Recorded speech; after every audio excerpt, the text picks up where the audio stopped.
Princesses Beatrice and Eugenie reported to be in a state after the arrest of their father yesterday. There have also been friends of Fergie talking to the press, suggesting that there are concerns over her mental health that she is under.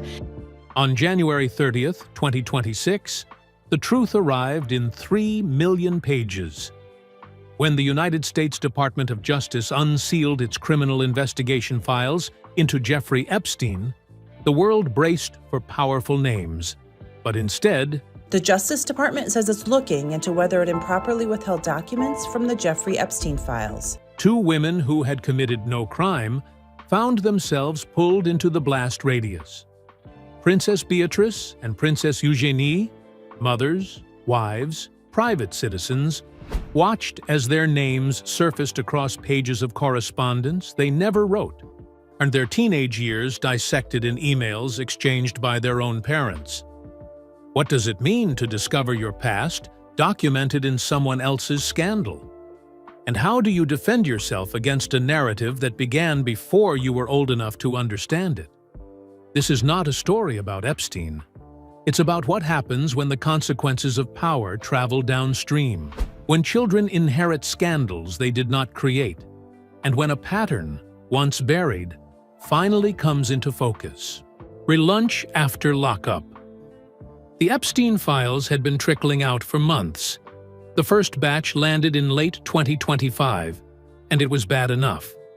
But the January 30th release, over 3 million pages, was a different magnitude entirely. Well, 3 million pages now from the Epstein files have been released by the Justice Department. And buried inside that mountain of documents was a series of email exchanges that would fundamentally alter how the world understands the York family's relationship with Jeffrey Epstein.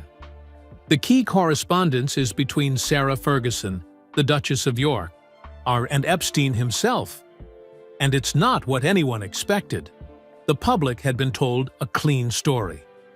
Ferguson's spokesperson said last year that she had severed ties with Epstein as soon as she became aware of the extent of the allegations against him.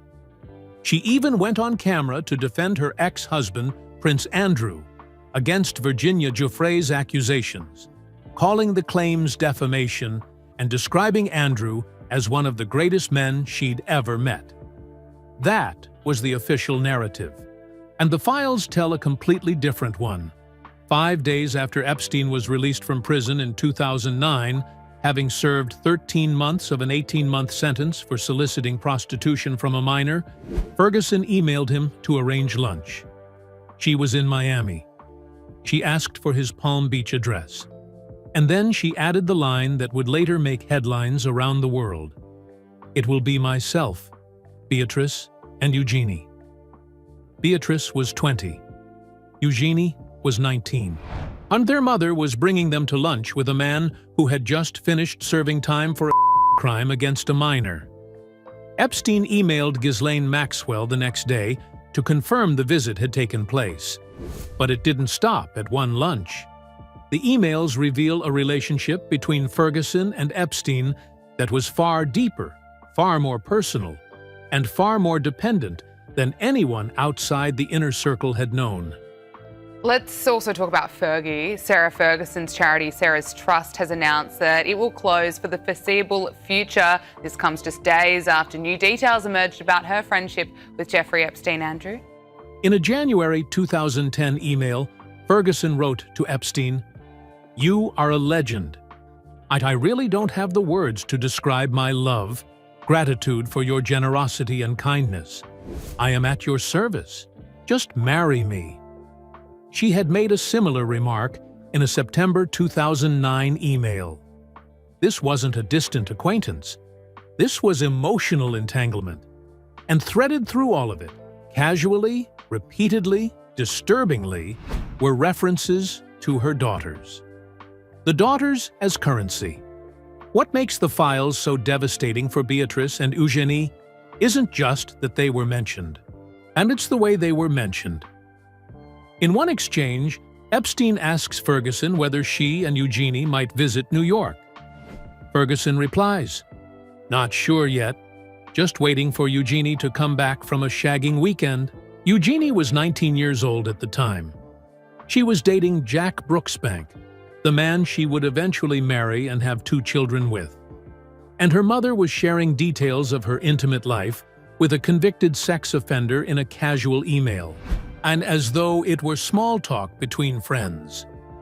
In another message, Epstein emails Ferguson saying that a friend will be in London and asks whether there is any chance of your daughters saying hello. Ferguson replies that Beatrice is in London with her father.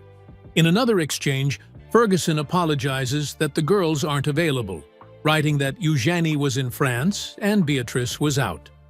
The tone throughout is that of a mother offering her daughter's availability to a man who had been convicted of exploiting young women. And it goes further back than the emails. Epstein attended Princess Beatrice's 18th birthday party at Windsor Castle on July 15, 2006.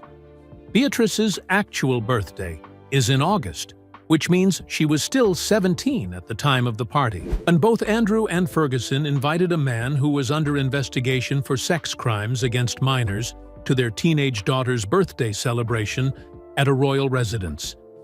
Andrew, for his part, emailed photographs of Beatrice and Eugenie to Epstein in 2010 and 2011, pictures of them bike riding and climbing. The files show Epstein routinely asking about whether the girls would be joining their mother on visits. The pattern is unmistakable. And whether it was conscious strategy or catastrophic negligence, both parents repeatedly placed their daughters in proximity to a man they knew, or should have known, posed a danger to young women. And they did so while their daughters were teenagers and young adults who trusted them completely. The envoy and the indictment.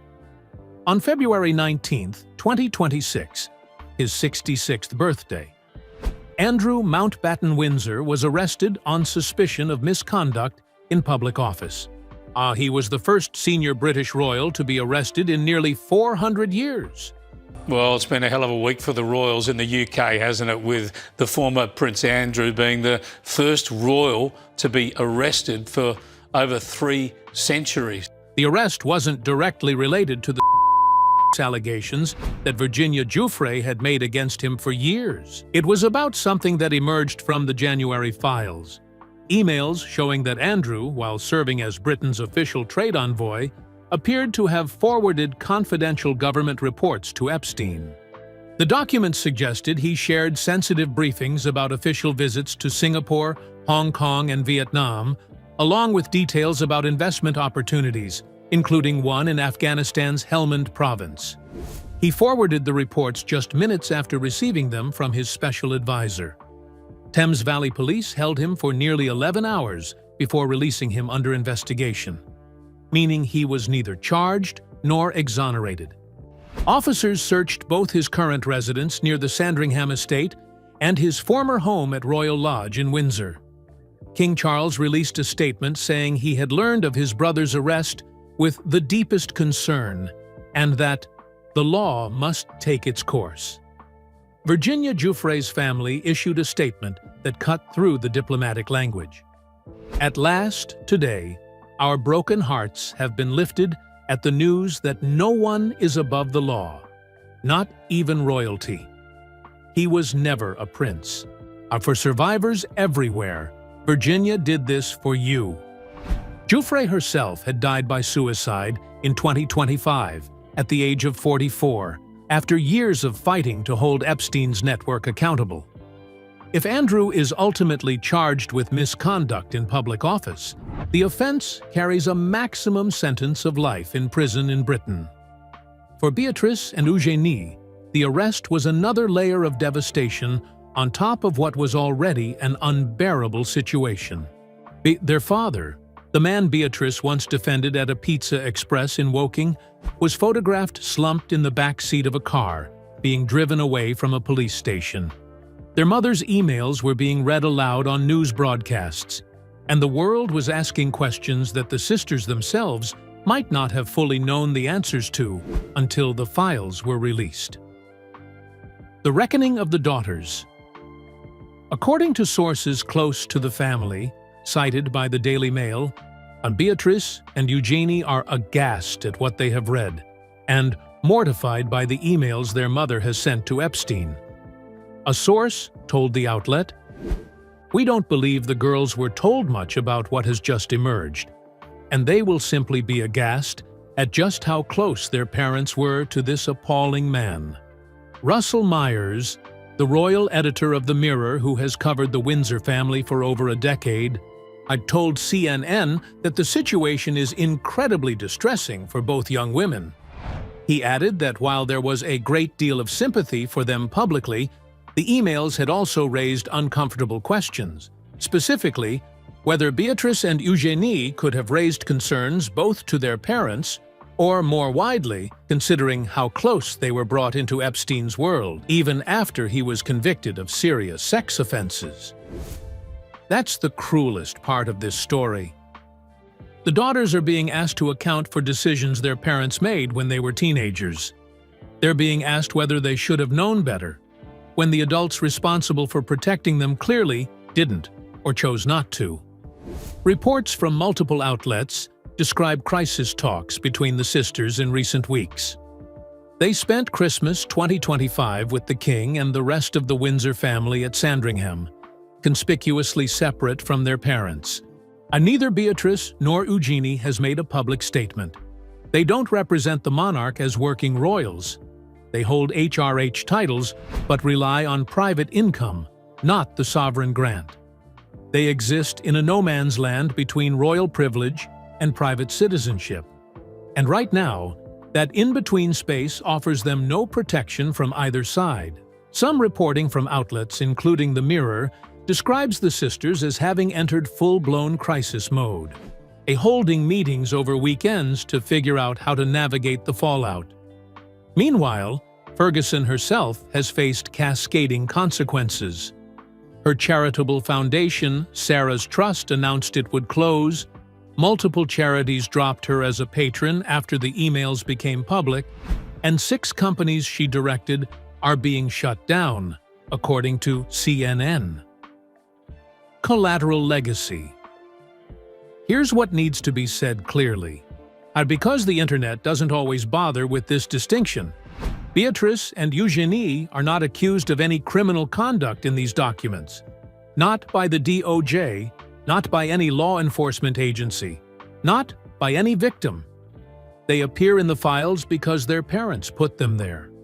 In emails, in visits, in birthday party guest lists, in casual references to their availability and their personal lives. Some reporting has suggested that Beatrice may have been more aware of the family's media strategy around Epstein than previously acknowledged.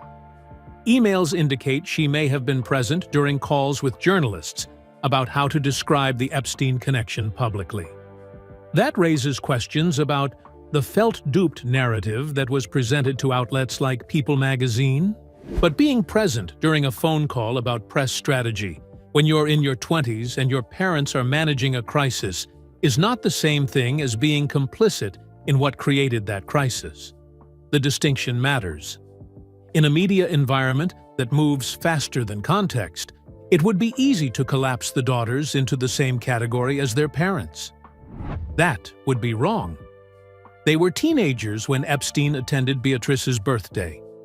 They were 19 and 20 when their mother took them to lunch in Palm Beach. They were in their early 20s when their father was sending photos of them to a convicted sex offender.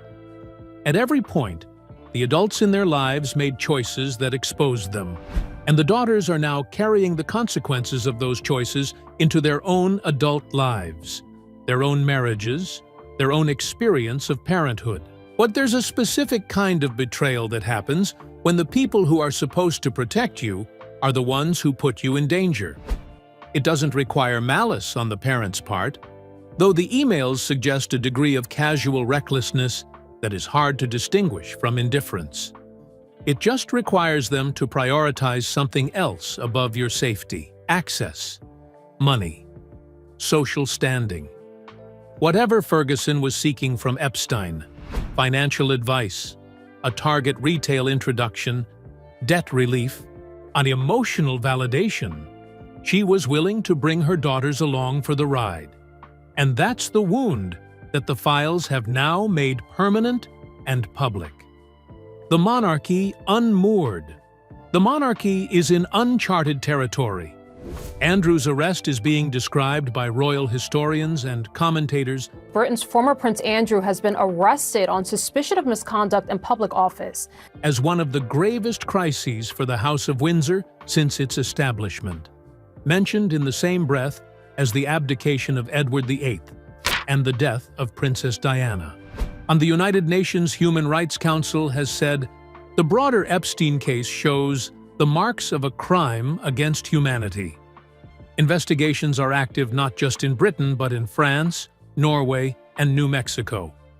Former Prime Minister Gordon Brown submitted a memorandum to police forces regarding the files. The UK government is reportedly considering legislation to remove Andrew from the line of succession. Prince William, the future king, reportedly does not want to inherit this problem. His biographer Andrew Loney put it plainly, "It shaped the reign of Charles. It's a distraction from all the other work they do. It undermined the reputation of the members of the family. It's pretty much destroyed the institution." And in the middle of all of it are two women who didn't create any of this, who didn't send any of those emails, who didn't invite Epstein to any birthday parties, who didn't forward any confidential government documents, who are now reading about their teenage years in DOJ filings and learning things about their parents that no child at any age should have to discover from a government database. In palaces built on tradition, silence can be as powerful as truth. Tonight, the doors are closed. The statements have been issued. The headlines have moved on to their next spectacle. But inside private drawing rooms and behind centuries-old stone walls, the real reckoning is just beginning. For Princess Beatrice and Princess Eugenie, this isn't a scandal measured in column inches or court transcripts. It's measured in trust, in childhood memories revisited, in conversations replayed, in the quiet realization that proximity to power does not guarantee protection from its consequences. Their father, Prince Andrew, has already faced public judgment over his ties to Jeffrey Epstein. The name is now permanently etched into modern royal history, not as rumor, but as record. And records don't fade. The monarchy survives on continuity, on the idea that the institution is larger than any individual. But what happens when survival demands distance? From your own blood? As investigations continue and loyalties are quietly tested, one question lingers in the corridors of power. When the institution closes ranks, will it shield the next generation? Or will it decide that survival requires sacrifice? Because this chapter may have been unsealed, but the story is still being written.